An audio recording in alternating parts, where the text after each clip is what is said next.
యాత్రా జీవితం అనే ఈ శీర్షికలో మనం విశ్వాసులకు తండ్రి,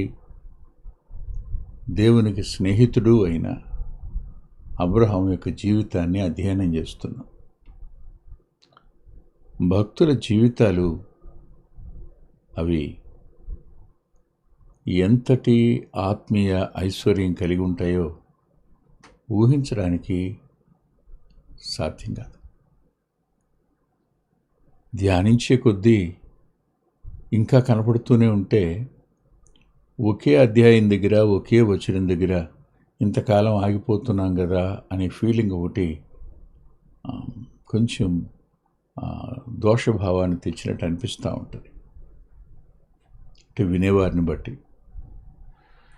ఎందుకంటున్నానంటే మీటింగ్స్లో లూకా సువార్త 19వ అధ్యాయం 1 నుంచి 9 వచనాలు అన్నాం అనుకోండి, అబ్బా జకయ్య గురించి చెప్తున్నాడు కదా బాబు చచ్చిపోతాం అనుకుంటారు. ఎందుకని ఎప్పుడు వినేదేగా.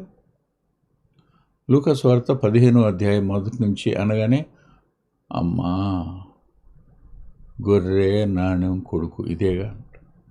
అంటే విన్నది మరలా వినాలి అనగానే అదో రకమైన నిరాసక్తత, అంటే ఆసక్తిని కోల్పోయే ప్రమాదం ఉంది. దాన్ని అధిగమించగలగడం గొప్ప సంగతి. అలాగే ఆదికాండం 22వ అధ్యాయం అనగానే అబ్రహాము తన ఒక్కడైన కుమారుణ్ణి, తను ప్రేమించు కుమారుణ్ణి దేవుని మాట చొప్పున బలి ఇవ్వడానికి తీసుకుని వెళ్ళాడు. మనకు తెలుసు. ఈ కారణం చేత మనకు ఈ వర్తమానాలు అంత సమంజసంగా కానీ, లేకపోతే ఆత్మీయమైన దృక్పథంలో వినబుద్ధి కాదు సహజంగా.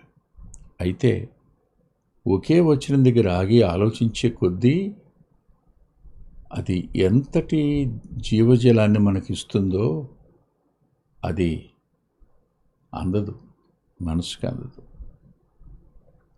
22వ అధ్యాయంలో దేవుడు అబ్రహామును పరిశోధించెను అనే పదం. దేవుడు అబ్రహామును పరిశోధించెను. ఈ పరిశోధించెను అనే మాట దగ్గర ఆగిపోతే ఈ ఉదయకాలం నేను ఇలా అనుకున్నాను, నేనే అబ్రహాం స్థానంలో ఉంటే నేనేం చేసేవాడిని? మీరే అబ్రహాం స్థానంలో ఉంటే ఏం చేసేవారు? ఈ ప్రశ్న రాగానే మనసు చాలా వెనక్కి వెళ్ళింది. వెనక్కి వెళ్ళినప్పుడు నా అంతరంగంలోనికి వచ్చిన కొన్ని తలంపులు మీ ముందు ఉంచుతాను. అదేమిటంటే, అవును, లోతును పంపేశాను. ఇప్పుడు లోతు లేడు. దేవుని మాట చొప్పునే కదా. బంధువులను కూడా పంపేశా, లేడు. తన సహోదరుని కొడుకు తనకు వారసుడు కావచ్చు, కానీ నువ్వు చెప్తే పంపేశా.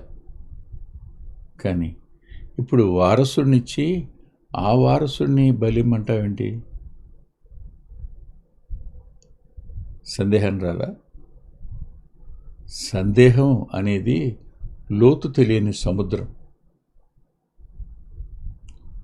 సందేహం అనేది ఊహించలేని జిగటగల దొంగ ఊబి. ఇది మొదటి ఆలోచన. 2, సరే, శారా మాట విన్నాను, ఇష్మాయేలు పుట్టాడు, ఇష్మాయేల్ను పంపేయమన్నావు, పంపేశాను. నాన్న అని పిలిచిన మొదటి కొడుకుని పంపేశా. ఇప్పుడు ఎందుకు? నువ్వే పంపమన్నావు, శారా మాట వినమన్నావు, కాబట్టి ఇష్మాయేల్ను పంపేశా. ఇష్మాయేల్ను పంపేయమన్నవాడివి ఇస్సాకును చంపేయమంటావేంటి? రాదా ఆలోచన?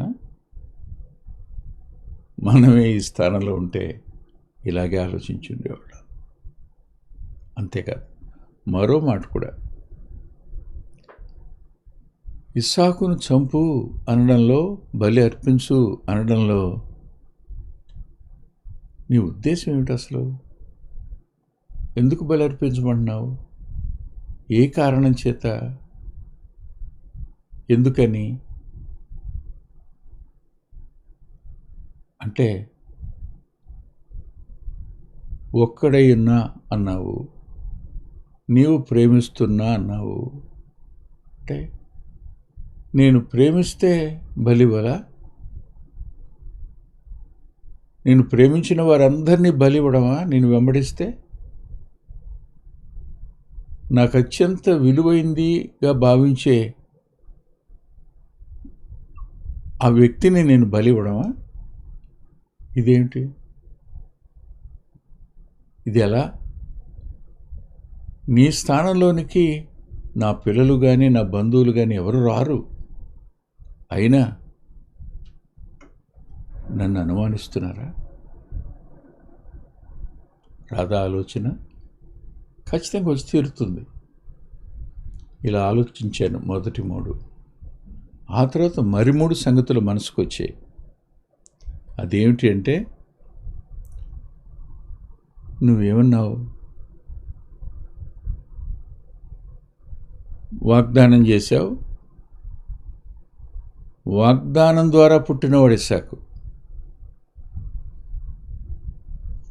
వాగ్దానం అనేది ఎప్పటికీ విఫలం కాదు కదా. వాగ్దానం తరతరాలకు నిలిచి ఉండేది కదా. ఇప్పుడు ఆ వాగ్దానం ద్వారా పుట్టిన వ్యక్తిని బలిమ్మంటున్నావు. ఇప్పుడు నేను బలిచ్చేది 25 సంవత్సరాలు వాగ్దానం కోసం కనిపెట్టి తప్పు చేయటం వల్ల నీ మౌనాన్ని భరించి, ఆ తరువాత నువ్వు నా సన్నిధిలో నిందారహితుడు అయిండు అని నువ్వు చెప్పి, నాకు అసాధ్యమైంది ఏమైనా ఉన్నదా అని నువ్వు అడిగావు. కానీ నీకు అసాధ్యమైంది ఏమీ లేదని నిరూపించిన వారు ఇది నాకు అసాధ్యం అవుతుందని అడిగారా? ఇలా సందేహాలు ఒకదాని వెంట ఒకటి వస్తున్నాయి.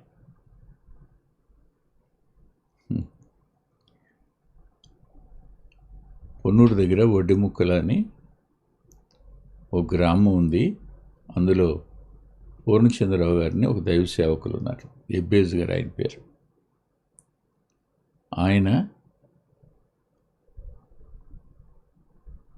ఆయన్ని ఒక సేవకుడు నిత్య సందేహి అనేవారట. మరి ఎంతో కొంత నాలో కూడా సందేహాల పరంపర ఉంది. ఆ సందేహ నివృత్తి దగ్గరే దేవుడు నాకు వర్తమానం ఇస్తుంటాడు. సరిగ్గా ఈ సందేహం రెండవ భాగంలో రెండవదిగా, ఇస్సాకు వలనైనదే నీ సంతానం అన్నావుగా. ఇస్సాకు వలనైనదే నీ సంతానం అన్నావు. అలా అన్న నీవు ఇస్సాకును బలియమంటే దేవుడు తన మాటను తానే ఖండించుకుంటాడా? ఆయన స్వభావంలో పరస్పర వైరుధ్యం ఉంటుందా? ఉండదు కదా. ఏం చేయబోతున్నాడో ఆయన మనకు తెలీదు. ఆయన ఏం సందేశం చెప్పబోతున్నాడో మనకు తెలియదు. కానీ సందేహాలు మనల్ని నిద్రపోనీయు, ఊపిరాడనీయు, తిననీయు, నిద్రపోనీయు, నెమ్మదిగా ఉండనీయు.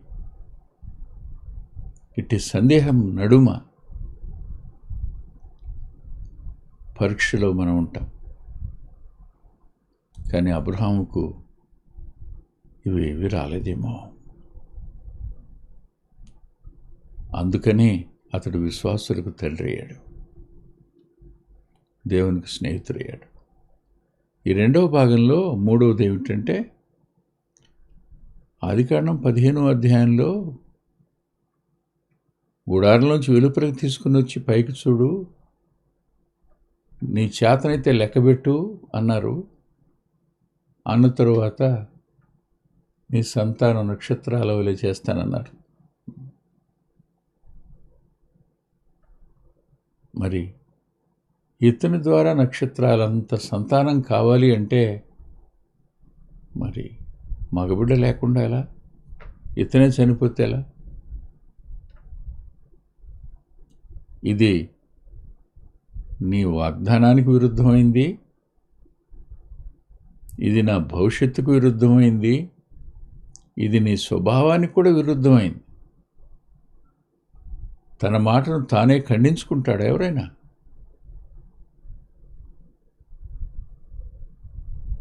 జ్ఞానం లేని వ్యక్తి తప్ప. ఇలా ఆలోచనలు వస్తూ వచ్చాయి, ఇదేమిటి అని. తరువాత మరల ఇంక 3 వచ్చాయి. నేను రాత్రివేళ నిద్రపోని సమయాన మీరు నాతో మాట్లాడడానికి వచ్చినప్పుడు, దర్శనమందు వాక్యం వచ్చినప్పుడు, ఆదికాండం 15వ అధ్యాయంలోనే, నువ్వు నాకేమిస్తే ఏమిటి అని అబ్రహాం గారు అన్నారు. ఆ స్థానంలో నిన్ను నన్ను ఊహించుకోమన్నాను కదా, నేను నీకు బహుమానాన్ని, నీ కేడాన్ని అంటాడు ఆయన, విస్తరించుతున్న బహుమానాన్ని కేడా. నువ్వు నాకేమిస్తే ఏమిటి? నా ఆస్తికి ఎలియాజరే కదా ఆస్తికర్త అని అన్నా. కాడు అన్నావు. నీ గర్భవాసమున పుట్టబోవాడే అన్నావు. మరి ఈ ఆస్తికి వారసుడెవరు? మీ అంతటి మీరే అన్నారు, ఎలియాజర్ కాదన్నారు. ఎలియాజర్ని ఆస్తికర్త కాడు, నీ గర్భవాసాన పుట్టబోయేవాడే ఆస్తికర్త అన్నాడు. అలాంటి మీరే ఆస్తికి ఎవరిని కర్తగా ఉంచారో అతన్ని నేను చూపించబోయే పర్వతాల్లో దాని మీద మోరియా దేశానికి తీసుకుని వచ్చి బలిమ్మంటారేమిటి? ఆ రాత్రి ఇలాంటి సందేహాల పరంపర ఎన్నో. ఒక కార్యం జటిలమైనదిగా మారినప్పుడు పరిష్కారం మన చేతుల్లోకి అందందిగా అయిపోయినప్పుడు, నిస్సహాయంగా చూస్తూ ఉండిపోవలసి వచ్చినప్పుడు ఎన్నో సందేహాలు అవి పరంపరగా పుంఖానుపుంఖాలుగా బయటకు వస్తుంటాయి. ఎన్నో సందేహం అనేది బాధకు సంబంధించింది. సందేహం అనేది దుఃఖానికి సంబంధించింది. సందేహం అనేది అయోమయానికి సంబంధించింది. సందేహం అనేది దేవుని మీద ఆధారపడకుండా చేయడానికి ప్రయత్నం జరిగించేది. కానీ అబ్రహాం గారు ఆయన ఇచ్చాడు, ఆయన అడుగుతున్నాడు, ఆయనే తిరిగిస్తాడు ఖచ్చితంగా. కాల్చేసిన బూడిదలో నుంచి ఇవ్వగలడు కదా. అది అబ్రహాం గారి ఆలోచన. కానీ మన ఆలోచన అలా ఉండదు కదా. ఈ 22వ అధ్యాయం 1వ వచనంలో పరిశోధించిన అన్నప్పుడు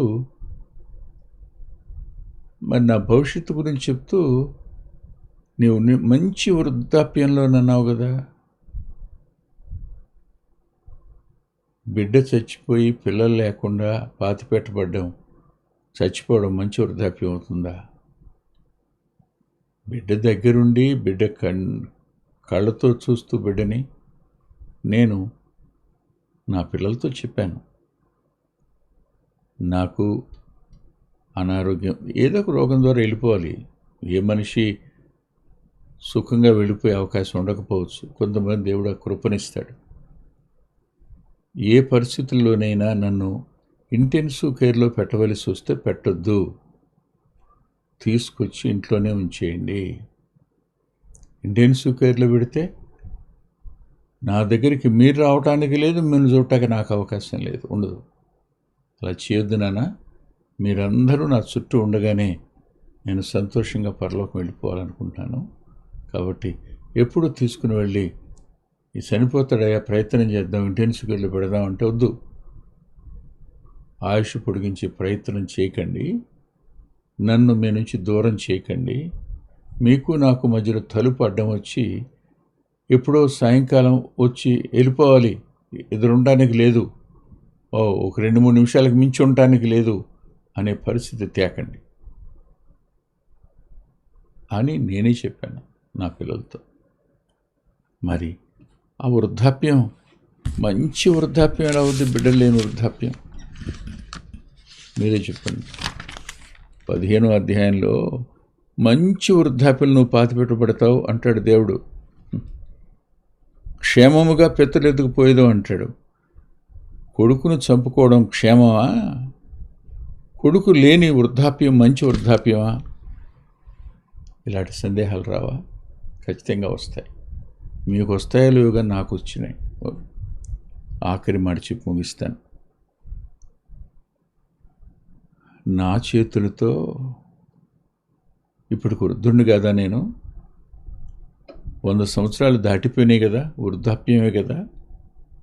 ఇప్పుడు నా చేతులతో నీవిచ్చిన కొడుకుని చంపడం అది మంచి వృద్ధాప్యం అవుతుందా, క్షేమం అవుతుందా? ఈ ప్రశ్న పరంపర దగ్గర అబ్రహాము గారి అంతరంగంలో కనిపించిన అత్యున్నతమైన మాదిరి ఏమిటో తెలుసా?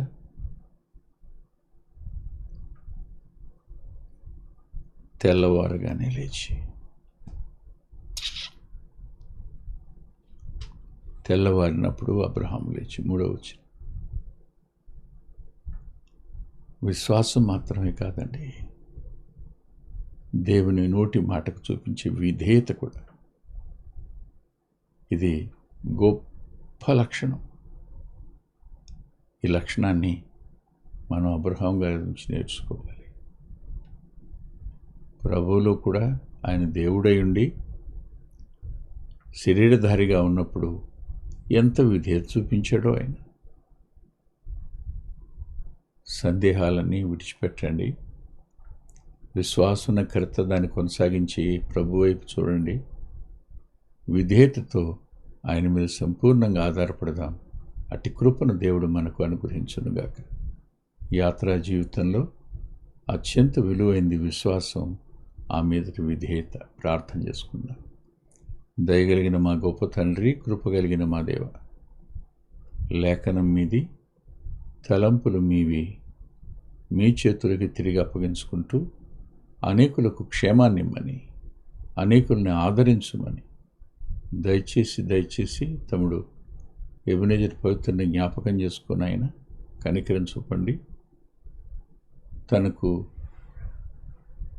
నిన్నటి దినాన్న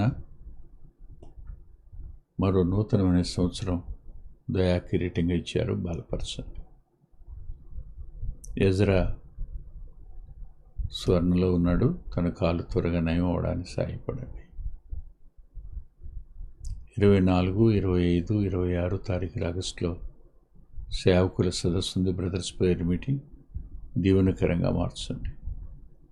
నీ దాసుడు ఎదుర్కొంటున్న సమస్య నుంచి మీరే పరిష్కరించి మీ నామానికి మహిమ కలుగు చేసుకోండి. అబ్రహాము జీవితంలో అనూహ్యమైన పరిష్కారం చేసిన మీరే మా ఎడల కూడా కార్యం జరిగించండి అని యేసుక్రీస్తు ప్రభువారి పేరిట ప్రార్థిస్తున్నాం తండ్రి. ఆమేన్. ప్రభుచిత్తమైతే వచ్చే ఆదివారం ఉదయం 9:30 గంటలకు లైవ్లో కలుసుకుందాం.